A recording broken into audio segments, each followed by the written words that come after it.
Good morning mga kapobreng. I just come back here in the clinic. So we wash our hands. And then we're preparing our breakfast. So I have marinated already. I marinated pork chop with lemongrass. So ibibit lang natin siya. Bumili na ako ng rice.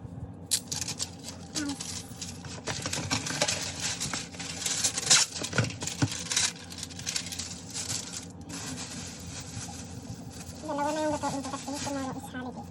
Ito siya. Marinated na siya. Bibit lang natin.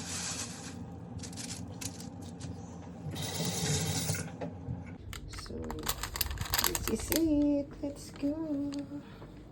So we have air fryer here.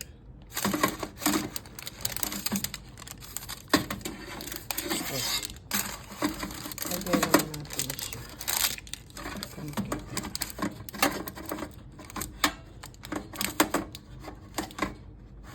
Asan na?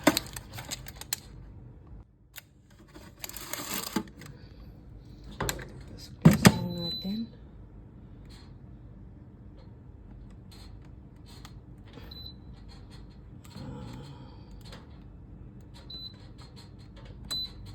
Okay, 160 lang natin siya with 15 minutes.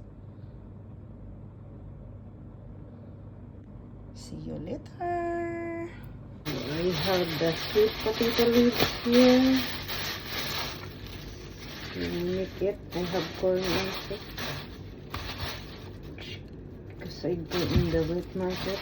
So, pakuluan lang natin kasi tapos na natin sa pork.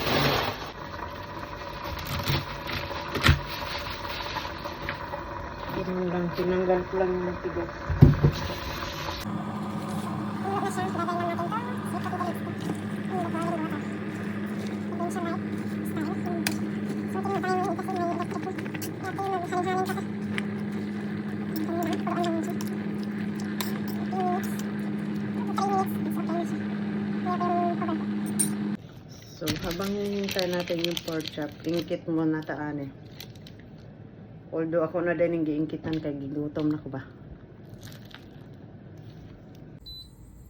So, I guess this is finished.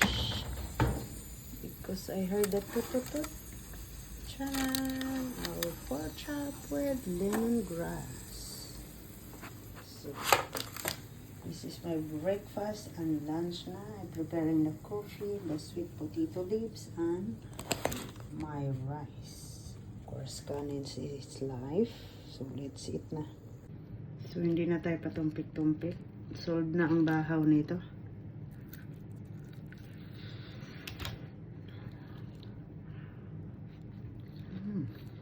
Sarap.